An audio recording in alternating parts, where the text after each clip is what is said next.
பிரசித்தி பெற்ற திருநள்ளாறு ஆலய நலன் தீர்த்த குளத்தில் 50 வயது மதிக்கத்தக்க நபர் சடலமாக மீட்கப்பட்ட சம்பவம் பெரும் அதிர்ச்சியை ஏற்படுத்தியுள்ளது. குளத்தின் படிக்கட்டில் அமர்ந்திருந்தவர் நீரில் வீழ்த்து துடிதுடித்து உயிரிழக்கும் சிசிடிவி காட்சிகள் வெளியாகியிருக்கிறது.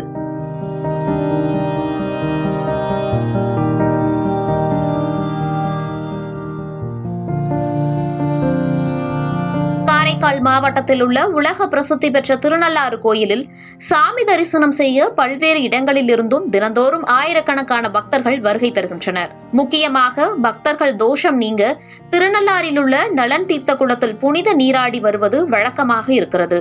இந்த நிலையில்தான் இந்த நலன் குளத்தில் ஆண் சடலம் ஒன்று கிடப்பதாக போலீசாருக்கு தகவல் கிடைத்துள்ளது. இதனையடுத்து சம்பவ இடத்திற்கு வந்த திருநள்ளாறு காவல் நிலைய போலீசார் சடலத்தை மீட்டு மருத்துவமனைக்கு அனுப்பி வைத்துவிட்டு என்ன நடந்தது என்பது குறித்து அப்பகுதியில் விசாரித்தனர். அதில் இறந்த நபர் கோயிலை சுற்றி யாசகம் பெற்று வந்தவர் என்பதும் குளத்தில் குளிக்க சென்றபொழுது வழுக்கி விழுந்து உயிரிழந்ததும் தெரியவந்தது.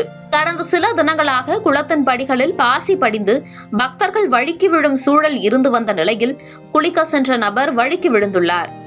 அப்பகுதியில் உள்ள சிசிடிவி காட்சிகளை ஆய்வு செய்ததில் படியில் அமர்ந்திருந்த நபர் சட்டென வழுக்கி தண்ணீரில் விழுந்து துடிதுடித்து உயிரிழந்த காட்சி பதிவாகியுள்ளது.